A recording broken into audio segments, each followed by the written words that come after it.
Oi, Danilo. Oi, Rubinho. Oi, todos aqui do podcast Mesa Verde, toda a galera que está nos ouvindo. É um prazer enorme estar aqui novamente com vocês.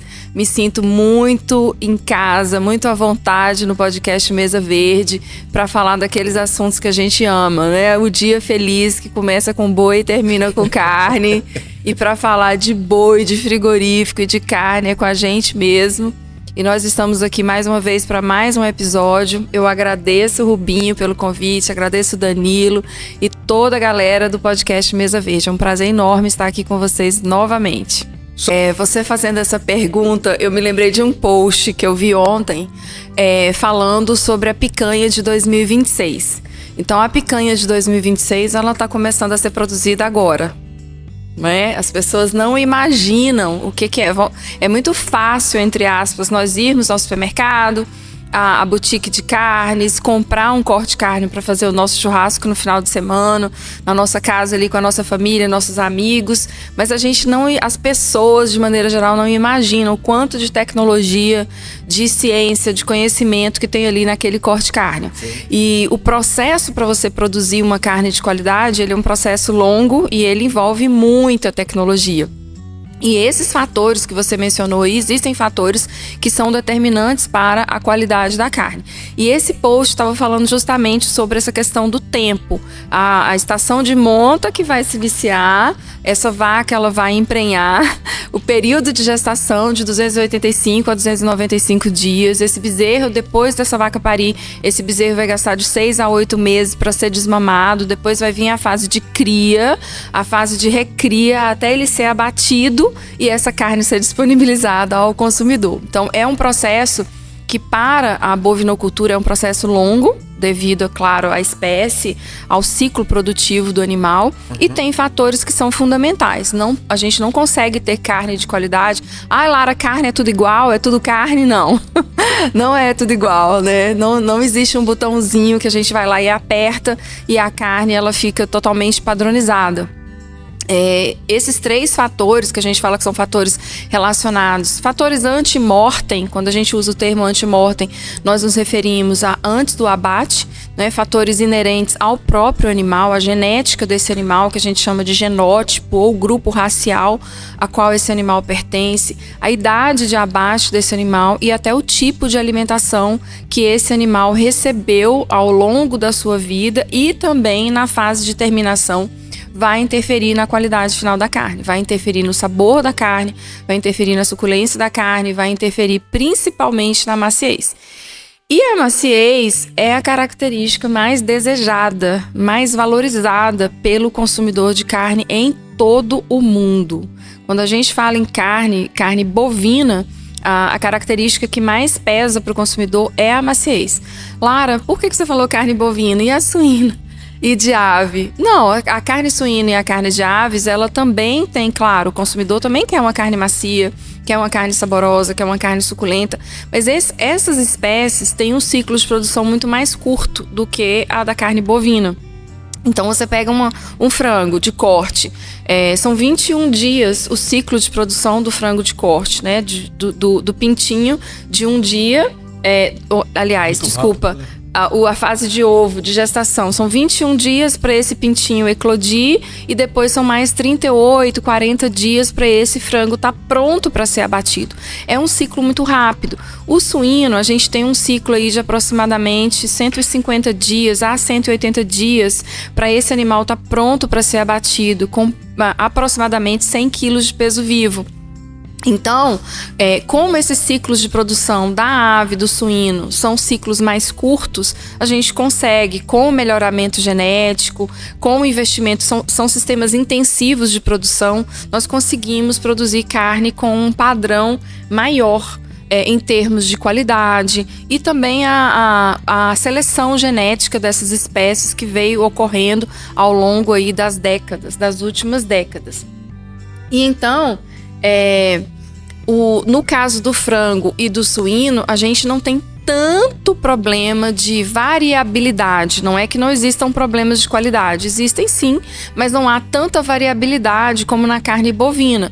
A carne que nós consumimos no nosso dia a dia, a dona de casa, nós consumidores, a carne do dia a dia, do bife, da nossa casa. Hoje a pessoa vai ao açougue, ao supermercado, e vou dar o exemplo da dona de casa brasileira, não é? A dona de casa brasileira, na maioria das vezes, ela se sente insegura para comprar carne. Ela acaba delegando essa escolha para o açougueiro. Ela estabelece uma relação de confiança com o açougueiro. Porque em Guanabí, os açougueiros já separa da dona fulana, dona ciclana, já tá separado. Isso aí, né? Não é pelo produto, é pelo açougueiro. Isso, exatamente. Então, assim, eu não sei comprar carne. E aí o açougueiro me diz qual é a carne que é ideal para isso, para aquilo. Eu sei porque eu vivencio isso na minha família, nos meus amigos, minhas tias. Larinha, qual carne que é boa para isso? Qual carne que é boa para bife? Qual carne que é para fazer cozida? Qual carne que é boa para carne moída? Como que eu vou saber se a carne é boa, se a carne não é boa, né? Eu me lembro quando a gente morava em Belo Horizonte mesmo, minha irmã Milena, Lara, escreve aqui para mim qual corte que eu vou pedir pro açougueiro para fazer bife, para fazer carne cozida, enfim. Então, muitas vezes as pessoas não sabem comprar carne e ela não tem parâmetros de chegar ao açougue ou ao supermercado e olhar aquela bandeja de carne, olhar aquele pacote de carne e, claro, saber se aquela carne tá boa, se não tá boa. E ela acaba delegando isso para o açougueiro. Então, existe uma relação de confiança com o açougueiro. A pessoa não consegue discernir essas características da carne embalada a vácuo ou da carne da bandejinha, e é realmente difícil. Quando a gente vai comprar carne, o primeiro parâmetro de escolha é a cor da carne, né? O frescor da carne é aquele vermelho, cereja brilhante que todo mundo quer. E aí as pessoas pensam assim: então carne é tudo igual, Lara, basta chegar lá e escolher uma carne na bandejinha vermelho cereja brilhante, porque se ela tá na bandejinha do supermercado, não é uma embalagem a vácuo. Se ela tá na embalagem a vácuo, ela muitas vezes é uma carne que tá passando por um processo de maturação, que a gente vai falar um pouco mais à frente o que é. Mas enfim, voltando à variabilidade de qualidade da carne bovina, por que a gente tem essa grande variabilidade? Porque nós podemos ter animais abatidos com diferentes idades, animais oriundos de diferentes genéticas e de diferentes sistemas de produção. Animais que foram criados a pasto, animais que foram criados confinados, animais que foram terminados em confinamento, animais que receberam uma dieta de terminação de alta densidade energética. Todos esses fatores interferem com a qualidade da carne. E aí você pode me perguntar assim: Lara, qual desses fatores que você está falando é o que interfere mais? Qual é o fator de maior peso nas características de qualidade da carne, principalmente na maciez da carne? É a genética. A genética, ela tem o maior peso na maciez da carne, na variabilidade. Não é a alimentação. A genética e, no segundo momento, a idade do animal. Então, nós precisamos produzir carne de qualidade. Mais uma vez, gente, dá valor daquela carne que você vai lá e encontra, sabe? Macia, que você vai pro churrasco no final de semana com seus amigos. Vocês não têm ideia de quanta tecnologia tem para produzir essa carne. De quão grande foi o investimento em recursos para a gente produzir essa carne de qualidade, porque não é tudo carne. E aí, essa genética, é sabido que os animais europeus, as raças europeias, elas produzem carnes mais macias do que as carnes produzidas por raças zebuínas, não é? Então nós temos as raças europeias, taurinas, vão sempre produzir carne mais macia do que as raças zebuínas. Mas é sempre que isso vai acontecer? Não, é uma equação. Eu posso ter um animal europeu, né, de 8 anos de idade, e um animal zebuíno de 18 meses. Claro que a do animal zebuíno de 18 meses vai ser mais macia do que a do animal taurino de 8 anos de idade. Então eu preciso fazer uma associação de características, dessas características que mais impactam na qualidade da carne, para a gente conseguir ter carne mais macia. E é isso que os grandes produtores de carne, os grandes players do mercado em produção de carne de qualidade, inclusive aqui no Brasil, vem fazendo. No mundo todo, vem associando uma seleção genética a um abate precoce desses animais, daí ter o precoce, o super precoce, justamente explorando essa característica da idade do animal produzir uma carne mais macia, associado a uma terminação com uma dieta de alta densidade energética. Então, Lara, qual é a fórmula? Abrindo um parênteses, como Anderson, você falou de seleção genética, em relação a ultrassom de carcaça, como está isso hoje no mercado? Muitos players, muitas fazendas estão utilizando a ultrassonografia em carcaças para avaliar o grau de desenvolvimento muscular, porque nós temos uma característica importante para a qualidade de carne, e essa característica ela tem uma correlação alta e positiva com a produção de carne daquela carcaça. Então, a área de olho de lombo, que ela é medida em centímetros quadrados ou polegadas ao quadrado, aqui no Brasil é mais utilizado centímetros ao quadrado, ela é uma característica com alta correlação com a musculosidade do animal. Quanto de carne aquela carcaça vai produzir. No caso, então, correlação, a gente fala se tem uma área de olho de lombo grande... Isso, essa carcaça vai produzir mais carne. Eu tenho um animal com a área de olho de lombo de 68 centímetros quadrados e eu tenho um outro animal com a área de olho de lombo de 75 centímetros ao quadrado. Sem eu precisar ver esses dois animais, sem eu precisar abater esses animais, porque essa é uma coisa importante. As características de carcaça, são as avaliações que nós fazemos em carne. Nós dependemos do abate do animal para fazer essa avaliação. Eu não posso fazer uma avaliação na carne com o animal vivo. Eu preciso abater. Por isso que é difícil a gente ter todas essas análises. E a avaliação de ultrassonografia, ela me permite fazer essa avaliação com o animal ainda vivo.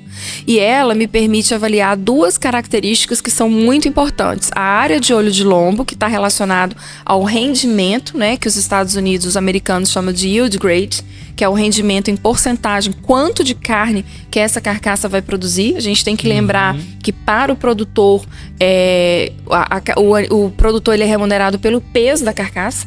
Então, é importante produzir uma carcaça bastante musculosa. Quanto mais musculosidade, quanto maior for a musculosidade dessa carcaça, maior vai ser a produção em carne dessa carcaça, maior vai ser o rendimento em cortes cárneos. E a segunda característica é o marmoreio. O marmoreio é a última gordura a ser depositada na carcaça. Existe uma escala de deposição, na verdade uma hierarquia de deposição de gordura na carcaça.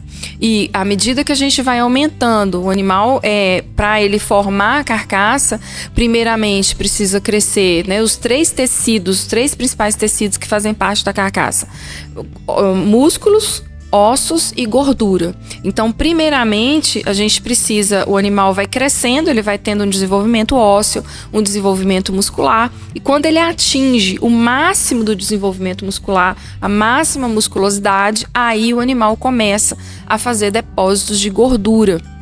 Essa gordura, ela se apresenta de 4 formas: a gordura visceral, também chamada de gordura cavitária, então é a gordura perirenal, inguinal, mediastinal, né? A gordura aí, que está nas cavidades do animal.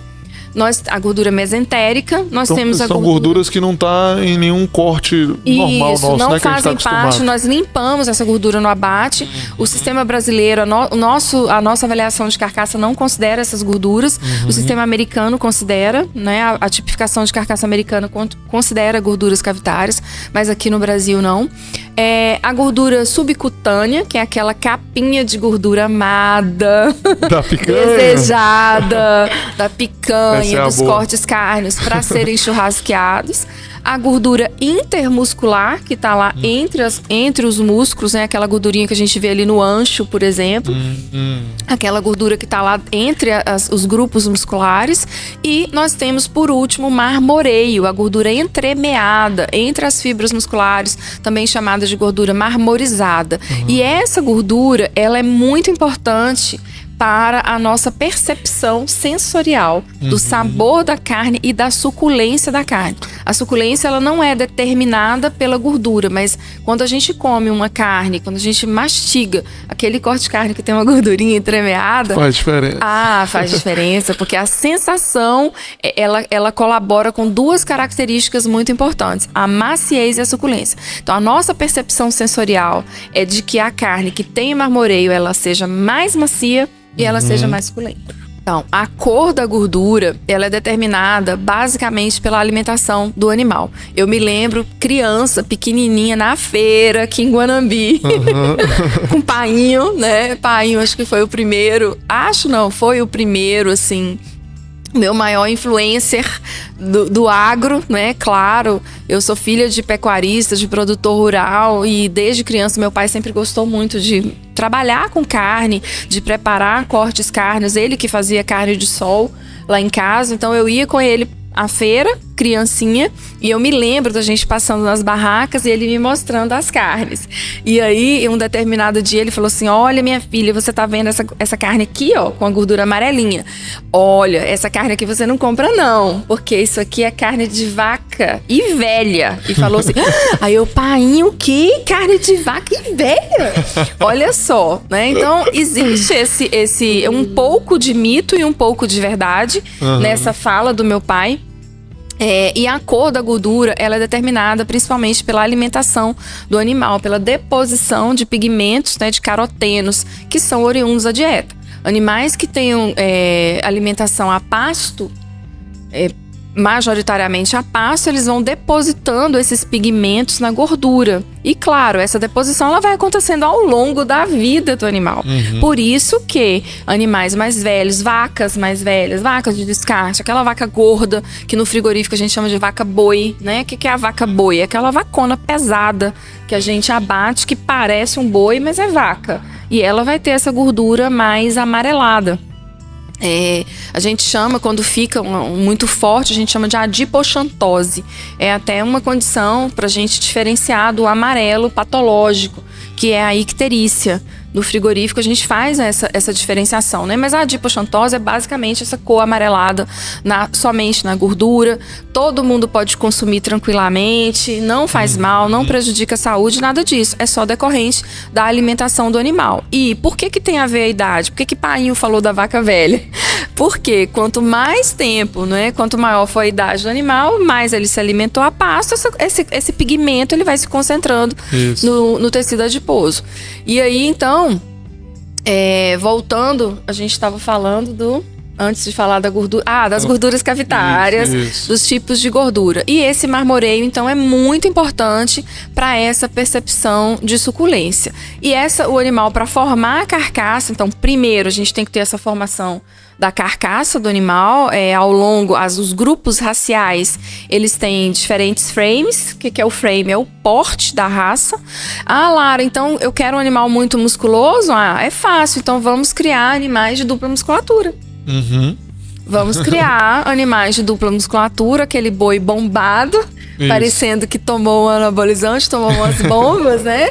Eles têm dupla musculatura, não significa, apesar de ter esse termo de dupla musculatura, a gente tem que esclarecer que não é porque ele tem 4 picanhas não, tá, gente? Ele não tem 2 picanhas de um lado, 2 do outro, 4 contrafilés, não é isso. Tem esse termo dupla musculatura, mas se refere a uma hipertrofia. É um grande desenvolvimento das massas musculares desse animal. Ele fica extremamente musculoso, mas ele não tem os músculos quadruplicados, né? Porque, claro, o grupo muscular que a gente tem de um lado da carcaça, a gente tem do outro também. Esses dias, eu até estava em um evento de carne e eu estava vendo uma das palestrantes mencionar isso, que ela ficou surpresa, olha isso, né? Ao saber que o boi tinha 2 picanhas.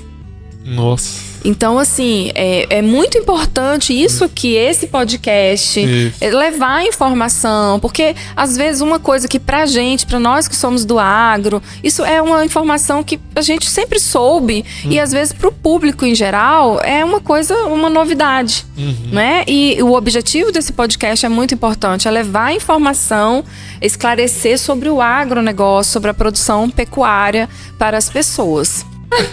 Essa é fácil, né, Rubinho? A picanha é a número 1 aqui no Brasil. A picanha é disparada. Os cortes para serem churrasqueados, com certeza. A picanha, a fraldinha é um corte que é muito querido. A maminha é um corte muito querido, mas não tanto quanto a picanha e a fraldinha. Em algumas regiões a gente tem a costela, principalmente na região sul do Brasil, gaúcho. Se eu tenho uma cunhada gaúcha, meu Deus do céu, o gaúcho tem que comer costela. E mais recentemente, com essa, vamos dizer, com essa... E não há quem saiba fazer uma costela como o Tchê, viu? Sim. E ainda tem a questão, Danilo, dessa nova, vou usar essa expressão nova, talvez não seja o termo mais adequado, mas eu vou falar nova, dessa nova tendência que a gente está tendo recentemente aqui no Brasil, que é essa democratização, que é esse acesso, que é essa grande disponibilidade de cortes carnes de alta qualidade no Brasil, de cortes premium, que antes nós não tínhamos. Hoje, nós temos uma grande quantidade de boutiques de carne, nós temos um acesso muito grande à carne de qualidade. Eu estava comentando antes da gente começar a gravação aqui, a gente estava brincando, comentando que antes pra gente comer carne de qualidade aqui no Brasil, você tinha que viajar, você tinha que às vezes ir para fora do país, você tinha que ir lá para os hermanos. É verdade. Lá pra Argentina, pro Uruguai. Ou às vezes a gente chegava, vou pra BH, pra São Paulo. A gente ia naquela churrascaria australiana comer carne. E essa churrascaria australiana, pra ter essa carne de qualidade, muitas vezes ela tinha que importar essa carne também dos hermanos.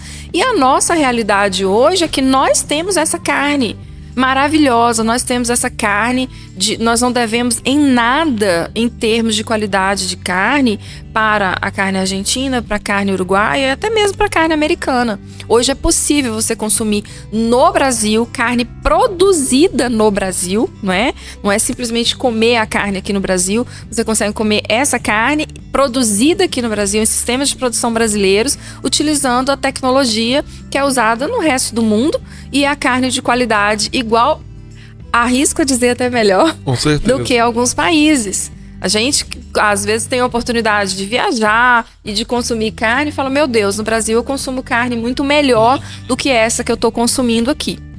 Então, é fácil produzir essa carne? Não, não é fácil. Não é fácil. Lara, e aquele negócio de carne maturada, embalada a vácuo, como é que é isso? É melhor, não é? A gente, sabe o que eu já vi várias vezes as pessoas fazerem? Tira da embalagem e lava, porque o cheiro tá forte. Então, tudo isso. Vamos falar um pouquinho sobre isso. A carne maturada, a embalagem a vácuo, ela é utilizada com 2 objetivos. O primeiro objetivo da carne ser embalada a vácuo, o único objetivo, aliás, da carne ser embalada a vácuo é prolongar o prazo de validade dela, aumentar a shelf life, a vida de prateleira dessa carne. Por quê? Porque eu tenho agora um metabolismo, um ambiente anaeróbico ali dentro da embalagem, né? Eu tirei o oxigênio e aí os micro-organismos, mas Lara, quais micro-organismos? Gente, ninguém vive numa bolha, né? O mundo não é estéril, a nossa superfície corporal não é estéril, a superfície do corte cárneo também tem contaminação. Por mais que nós tenhamos tido todos os cuidados higiênicos sanitários durante o abate, existe uma contaminação na superfície do corte cárneo. E, claro, a carne ela é rica em nutrientes, muitos nutrientes, ela é riquíssima em nutrientes e os micro-organismos vão utilizar os nutrientes da carne na presença de oxigênio, na presença de um pH favorável, vão se multiplicar e vão causar o que a gente chama de deterioração. Isso não é só para carne, para qualquer alimento.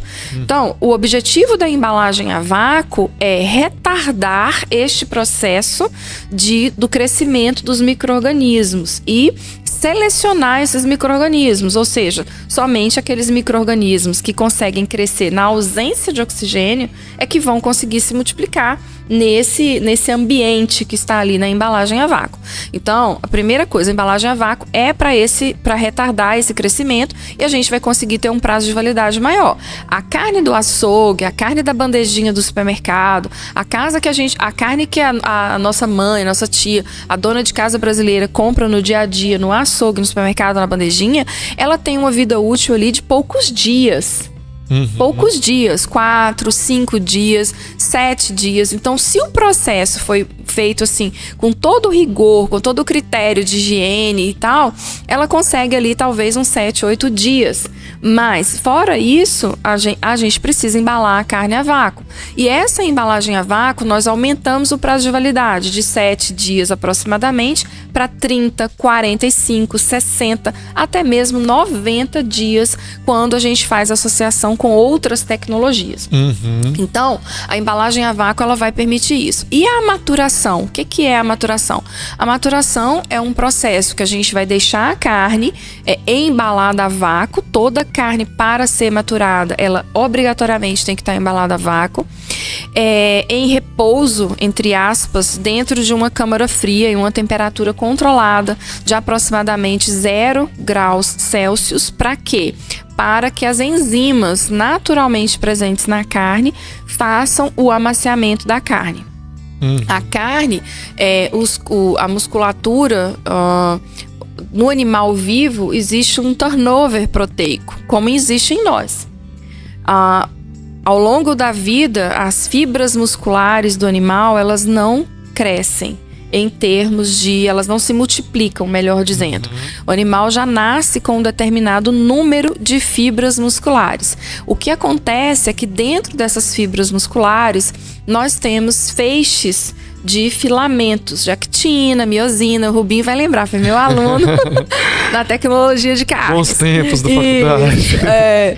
Então, lá dentro nós temos filamentos de actina, de miosina, de proteínas. São proteínas que se agrupam e formam esses feixes. E esses feixes, eles vão sendo, à medida que o animal vive, anda, enfim, executa as suas atividades, essas proteínas, elas vão sendo substituídas. Existe um anabolismo proteico e um catabolismo proteico. E esse turnover proteico, ele continua acontecendo o tempo todo na musculatura do animal. E essas enzimas, elas são responsáveis por esse processo. E nós temos um grupo de enzimas chamadas de... Um grupo não, são duas, na verdade, calpaínas. São duas enzimas que fazem esse processo de maturação. E aí nós temos uma diferença do animal europeu para o animal zebuíno. Quando a gente fala europeu e zebuíno, é como se fosse o Angus e o Nelore, né? Exatamente. As raças britânicas, as raças europeias, as raças taurinas, são raças taurinas, né? As raças europeias e o zebu, todas as raças oriundas da Índia. Porque todo mundo veio do mesmo, né? Do auroch lá, do Bos taurus. E aí nós temos o Bos taurus, que são as raças europeias. E nós temos os Bos taurus índicos, que são as raças zebuínas. Dos taurus, nós temos as raças europeias continentais. E nós temos as raças britânicas, que o Angus se encaixa dessas raças britânicas, que são raças precoces, são raças que já vêm passando por um processo de seleção genética há décadas, né? Há centenas de anos. Hoje na região tem crescido, sabe, Lara, a questão do F1 Angus, que é mãe zebuína com pai Angus, né? A turma tem feito isso e tem dado bons resultados.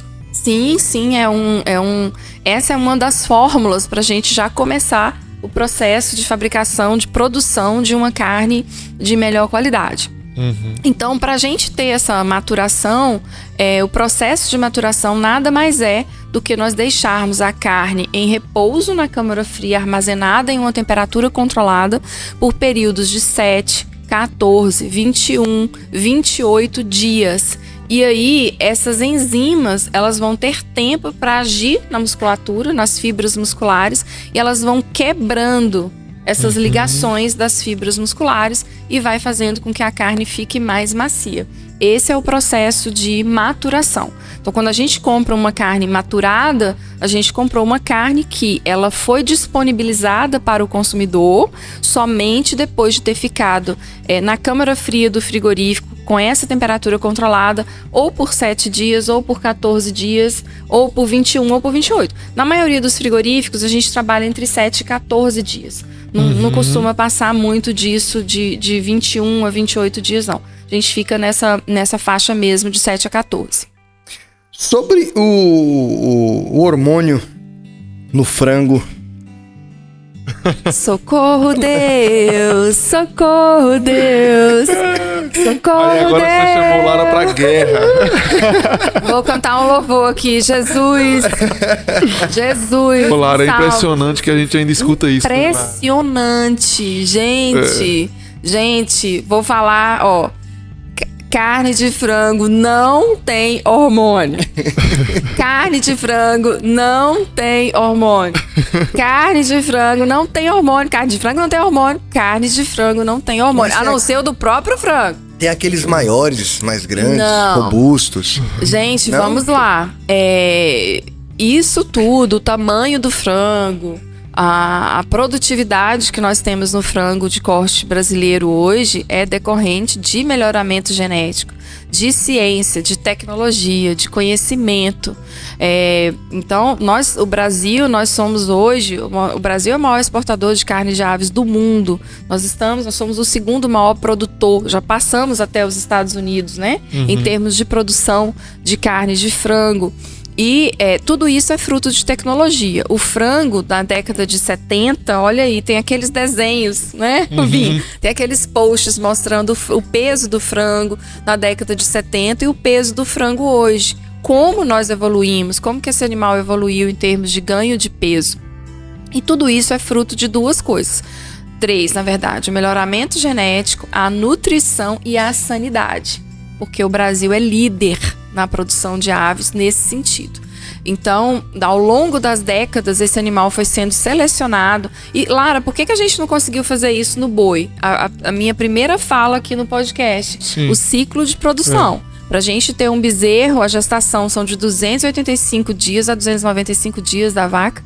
E o frango, o pintinho, 21 dias. Em 21 dias, nós conseguimos esse animal. Então, quantos ciclos de frango eu consigo ter em um ano? E quanto eu consigo ter um bezerro em um ano? Né? Eu não consigo ter mais de um bezerro. E quantos frangos? Divide aí 365 por 21 dias. É muito mais. Então, ao longo das décadas, nós fomos investindo em melhoramento genético, em nutrição, e hoje nós conseguimos produzir esse animal. Lara, você não explicou. Isso aí você falou, mas e o hormônio? Gente, o hormônio, um anabolizante, é um hormônio de liberação lenta. Quem é bombado aí, quem vai lá na academia, vai saber, né? Que são o hormônio é um hormônio anabolizante, esqueci o termo da classificação dos hormônios, tipo testosterona. Me fugiu aqui o termo, mas eu vou me lembrar. Então, são hormônios de liberação lenta. Não dá tempo. São 38 dias para esse frango ser abatido. Não dá tempo nem desse hormônio entrar, fazer efeito no animal, porque ele tem uma liberação lenta. Não é? Então as pessoas jamais podem imaginar. E infelizmente, o Danilo, Rubinho, é muito triste, porque tem amigas minhas que têm filhos, que têm filhas e que vão ao médico. E no médico, na pediatra, a pediatra fala: olha, você tem que reduzir o consumo. Sua filha, olha, tá com problema, puberdade precoce, mas por quê? Porque tá consumindo muito frango e o frango tem muito hormônio. Então agora, para você, só deixa dar frango para sua filha se for o frango caipira. Gente, pelo amor de Deus, Pelo amor de Deus, esses dias eu falei com uma amiga minha, eu falei assim, olha, eu quero o nome da sua médica porque eu vou fazer uma denúncia, eu vou entrar eu vou solicitar, né, ao Conselho de Medicina, eu vou buscar essa informação, não é informação, é fazer um documento da nossa classe do agro para esclarecer isso junto ao Conselho de Medicina. Não é possível que em pleno 2023, né, e eu sei que é possível, a gente ainda tenha que esclarecer isso. Então, pessoal, definitivamente frango não tem hormônio, tá? Todo mundo pode comer tranquilamente, nem o suíno, vou esclarecer o pacote completo. Nem o suíno e nem o bovino. A legislação brasileira proíbe a administração de qualquer tipo de hormônio na nossa produção animal. E, mais uma vez, existem países em que essa aplicação de anabolizante é permitida. Estados Unidos, por exemplo. Os Estados Unidos permitem o uso de hormônios e a produção pecuária brasileira, isso não acontece, porque nós temos uma proibição do Ministério da Agricultura há muitos anos, né? Definitivamente, se eu não me engano, é da década de 90, meados de 96, 98, veio essa proibição definitiva. Antes um pouco, ainda tinha alguns hormônios usados, o pessoal ainda aplicava alguma coisa, e aí foi uma proibição definitiva, nós não temos isso no Brasil. Ai, Lara, só para completar, porque assim, as pessoas, elas, mais isso e mais aquilo. Ai, Lara, mas você tá falando isso, quem me garante? O Ministério da Agricultura garante. Gente, nós somos o maior exportador de carne de aves do mundo. Toda a carne que sai do Brasil, ela é testada. Existe o Programa Nacional, né, o Plano Nacional de Resíduos e Contaminantes. Toda carne que sai do Brasil, que vai para os mercados, e a carne de frango, Danilo, você sabia que a carne de frango brasileira é a carne que chega em mais mercados em todo o mundo? Você sabia que nós exportamos para 151 países frango? Você sabia que nós exportamos para o mercado mais exigente do mundo, que é o Japão? Nós não exportamos carne bovina para o Japão, nós não exportamos carne suína para o Japão, mas nós exportamos carne de frango. Nós exportamos para a União Europeia e para muitos países. E todos esses países, quando o container chega, o que eles fazem? Testam a carne. E se ela tiver qualquer resíduo de drogas ou substâncias não permitidas por esses mercados, inclusive hormônios, essa carne, claro, é devolvida e é aberto um processo. Todo mundo já deve ter ouvido falar aqui no Brasil quando tem restrições à exportação, embargos à exportação, quando tem suspensões à exportação da carne brasileira. Então, se a gente colocar qualquer bola fora a nossa carne, nós perdemos esses mercados e é algo que nós não queremos. Não é à toa que o Brasil é líder há anos. Nós somos o maior exportador de carne de aves do mundo e há anos nós somos o maior exportador de carne bovina do mundo. Porque nós temos qualidade. Nós temos uma qualidade reconhecida internacionalmente, uma qualidade sanitária e uma qualidade tecnológica também. A alimentação mais ética para o futuro da humanidade. Bastante carne. Todo mundo pode comer carne com tranquilidade. Bom, Danilo, a sua pergunta é super pertinente. Eu acho que na atualidade as pessoas cada vez mais têm demonstrado essa preocupação com a qualidade ética dos alimentos e na carne isso não é diferente.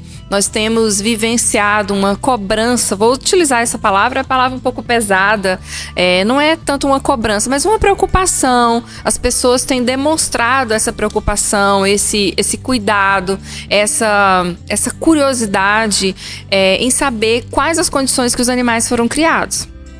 As pessoas hoje, quando elas vão consumir os alimentos, elas querem saber como que esse alimento foi cultivado, é orgânico, que tipo de sistema de produção foi utilizado. E carne, as pessoas têm uma preocupação muito grande hoje com relação à origem dessa carne e principalmente a forma de criação e de abate desse animal.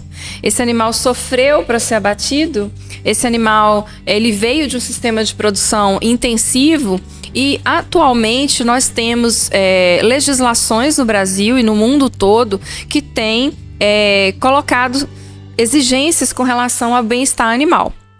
Nós temos essas legislações já em suínos, em aves e em bovinos também. Aqui no Brasil, nós temos algumas legislações desde bastante tempo e nós temos uma legislação de 2008 que fala sobre o bem-estar animal nos sistemas de produção, animais de produção. E para frigoríficos, nós temos uma legislação mais recente, que é a Portaria 365 do ano de 2021. Antes disso, nós tínhamos outras legislações também. Essa porque é a mais atual, é a mais moderna. E isso, muitas empresas também, muitos frigoríficos têm colocado selos de certificação em bem-estar animal na carne que produz. Porque é uma demanda do consumidor. As grandes redes de fast food, eu não sei se as pessoas sabem, McDonald's, Bob's, Burger King, todas elas têm uma exigência com relação a bem-estar animal. Nós só podemos vender carne para essas redes de fast food se a carne for oriunda de sistemas certificados em bem-estar animal e abatidos em frigoríficos com certificação em bem-estar animal. A rede McDonald's, ela tem um dos padrões mais altos do mundo todo com relação a bem-estar. Então, essa pergunta sobre a qualidade ética da carne, dos alimentos, ela é super atual, ela está no contexto porque os consumidores, principalmente as novas gerações, aí, os millennials e as gerações mais antenadas, vamos dizer assim, têm demonstrado essa preocupação real. E aí, é aquela coisa, a gente tem que se ajustar ao que o consumidor quer, ao que o cliente quer. E as empresas, elas têm feito esse ajuste com relação à produção desse alimento e à legislação também. Eu acho que é um tripé. Não tem como o sistema de produção estar dissociado do órgão fiscalizador, estar dissociado do consumidor. Na medida em que a sociedade evolui, na medida em que a sociedade começa a cobrar esses valores, as empresas, elas têm que se ajustar e o órgão fiscalizador, ele tem que regular isso daí. Tudo surge a partir de uma demanda. Décadas passadas, as gerações passadas não tinham essa preocupação, porque os baby boomers vieram de uma geração pós-guerra, uma escassez de alimentos, não é isso? E depois veio toda a produção, os altos índices de produtividade, e hoje os sistemas de produção, eles estão evoluindo para sistemas que adotam preceitos de bem-estar animal. Isso na bovinocultura, na suinocultura e na avicultura também. Você vai comprar ovos, lá na embalagem do ovo, tá lá, cage free, o ovo da galinha feliz. Quem é a galinha feliz? A galinha que não foi criada em gaiola. A gente vai ter a galinha feliz, a gente tem a porca feliz, porque nós já temos uma legislação no Brasil com prazos para as granjas se adequarem, se eu não me engano, até 2030, né? Tem um prazo aí para vários desses parâmetros que nós utilizamos na suinocultura, a castração, o corte do rabinho, dos dentes, das orelhas, tudo isso tem prazos concedidos para que as granjas se adequem para atender princípios de bem-estar animal. E isso, no meu ponto de vista, é um caminho sem volta. Bem-estar animal nos sistemas de produção, bem-estar animal na produção de carne é um caminho sem volta. Não é possível, tem igual aqueles memes. É possível produzir sem bem-estar animal? Eu tenho aquele gráficozinho pizza, né? Um vermelho e um azul. Aí tem uma parte que o gráfico está todo marcado em vermelho e tem uma parte marcada em azul. É possível? Não, né? Não é possível. Então, a gente só vai conseguir altos índices de produtividade também se esses animais tiverem bem-estar. Bem-estar não é algo que eu posso dar para o animal. Assim como eu não te dou saúde, eu não dou saúde para o Rubinho, eu não dou saúde para a Polly. A gente tem que dar condições para o animal ter bem-estar, que é uma alimentação adequada, água de qualidade, um ambiente confortável, sombra, um ambiente seco, um ambiente limpo. E quando a gente oferece todas essas condições, o animal vai ter bem-estar e ele vai ter condições de expressar o seu potencial genético para a produção de carne. Porque é para isso que nós criamos os animais, aves, as aves de corte, o suíno de corte, o bovino de corte, para que ele converta a toda a alimentação que nós fornecemos em carne. É isso. Bom, ela vai falando e os insights vai nascendo, vai vindo, né? É uma aula, faculdade, mentoria. Eu quero dizer a vocês que a agenda de Lara Bonfim 2023 está fechada, viu, senhoras e senhores? Mas 2024 tá aberta, né, Lara? Sim, tá aberta. Há vagas ainda. E nós já temos agendado com ela terceira participação.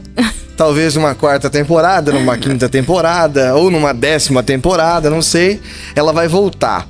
Mas, chegando quase ao fim deste episódio, a diferença eu quero que você traga para nós aqui, talvez objetivamente, do boi inteiro e do boi castrado. Qual é a diferença disso? Então, ótima pergunta, Danilo, ótima abordagem. O boi inteiro, ele é uma máquina de produzir carne. O boi inteiro, ele tá sob efeito do hormônio da testosterona, que é um hormônio anabolizante. E todo o metabolismo dele é voltado para a deposição, para a hipertrofia muscular. Então, tudo que esse animal consome, a musculatura dele vai crescendo, vai hipertrofiando. Porque quando o animal, após o nascimento, só existe um tipo de crescimento da fibra muscular, que é o crescimento hipertrófico. O número de fibras musculares ele foi determinado na gestação. Então, quando o animal nasce, à medida que a gente vai fornecendo uma alimentação adequada e uma alimentação, o animal entra em um superávit, vamos dizer assim, né? Um superávit calórico, energético, esse superávit vai proporcionar a formação o aumento das fibras musculares, a formação de novos filamentos de proteínas. E essa formação de filamentos de proteínas, ela é favorecida pelo hormônio masculino, pela testosterona. E já na fêmea, como não há testosterona, acontece o contrário. A fêmea ela tem a musculatura menos desenvolvida do que a musculatura do macho, por isso que geralmente as carcaças são mais leves em fêmeas do que em machos, mas a gente vai ter uma maior deposição de gordura. E entre o macho e a fêmea, nós temos quem? O macho castrado. O macho castrado, o objetivo da castração é justamente parar esse efeito da testosterona e fazer com que os nutrientes da dieta, a energia da dieta sejam convertidos em gordura. É o acabamento que nós precisamos. Então, quando a gente está lá no frigorífico, a gente vê aquela boiada maravilhosa no curral, pesada, é um chumbo. Aí você vê que os bois são inteiros.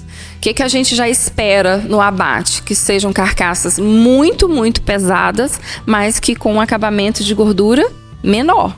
Para esse boi inteiro ele ter um bom acabamento de gordura, precisa de chegar a uma dieta assim, pesada e por um tempo mais longo também. Né? Todo mundo aí do agro, do confinamento sabe. E isso tem um custo elevado. Lara, mas por que aqui no Brasil o pessoal investe tanto? Qual que vale a pena, o inteiro ou o castrado? Depende. Para quem você vai vender o boi? Para quem você vai vender a carne? Qual que é o seu mercado? Qual que é o seu cliente? Qual que é o seu produto? Não adianta eu oferecer uma caneta Bic para quem quer uma Mont Blanc e nem oferecer a Mont Blanc para quem quer uma Bic. Eu não posso oferecer uma carne premium para quem quer uma commodity. Nós temos mercados de commodity e nós temos mercados de carne premium.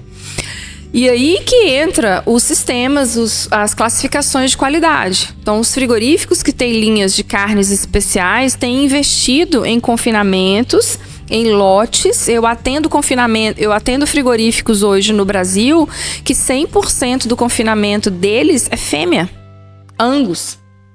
Eu atendo um frigorífico, eu sou consultora em um frigorífico no interior de São Paulo.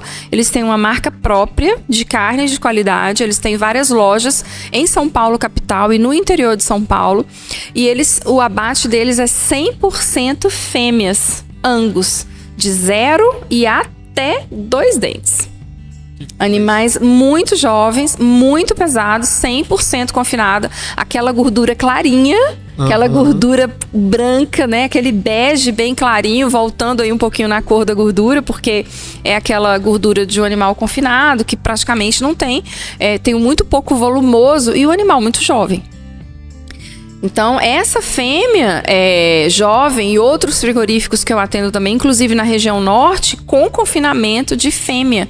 Porque a fêmea, ela vai produzir jovem, ela vai produzir essa carne mais macia, ela vai produzir essa carne com um bom acabamento de gordura. Então, a gente consegue acabar em termos de gordura mais rápido uma fêmea do que um macho. E para castrar esse macho tem todo um processo, claro, né? O processo de castração, de recuperação desse animal e de deposição de gordura na carcaça desse animal. Por isso que as grandes marcas, os grandes players do mercado têm investido em fêmeas para as linhas especiais e no macho inteiro para a linha de carne commodity. A tendência, o castrado, justamente pelo processo de castração, de recuperação, pelo custo, esse animal não estar tão presente no nosso mercado. Então, a castração, o que ela faz? Ela para esse crescimento, o boi para com esse grande desenvolvimento de massas musculares e ele começa, o metabolismo dele começa a depositar gordura. Né? Basicamente é isso que acontece. Então, o inteiro é um chumbo, é uma máquina de produzir carne, porque é um animal extremamente musculoso, são carcaças extremamente pesadas, produzem muita carne em volume. E por que ele é interessante para o produtor? Porque o produtor é remunerado pelo peso. Ele recebe pelo peso da carcaça quente na sala de matança. Aqueles produtores que participam de programas de qualidade, aqui no Brasil a gente tem Goiás, Mato Grosso do Sul, com várias certificações de qualidade, vários programas de qualidade. Quando o produtor recebe um valor a mais na arroba pelo animal diferenciado, pelo animal castrado, pelo animal com acabamento de gordura, aí talvez para esse produtor vale a pena a castração. Mas de maneira geral, o boi inteiro ele ainda domina, né? Em termos de macho, o boi inteiro ainda domina o Brasil. E para as linhas de produção de carnes especiais, a fêmea jovem ou o macho castrado. Tem muitas regiões que ainda optam pelo macho castrado porque junta as duas coisas, né? Eu vou ter um grande volume de músculo, de carne, e eu vou ter acabamento de gordura. Lembrando que para alguns mercados nós precisamos das duas coisas. A fêmea, ela não consegue um corte tão grande, tão pesado como o macho. Tem padrões, tem frigoríficos que atendem cota Hilton, que tem padrão de peso do filé mignon, tem padrão de peso do contrafilé. E eu não consigo um padrão de peso de contrafilé de uma fêmea, mas eu consigo de um macho. Então, para esses mercados, eu preciso do macho castrado, porque a fêmea não vai me dar um contrafilé de 10 quilos, mas o macho vai me dar. Então, é isso, tudo é ciência. Chegamos ao fim de mais um episódio. E que episódio! Os bastidores estão assim meio cambaleando.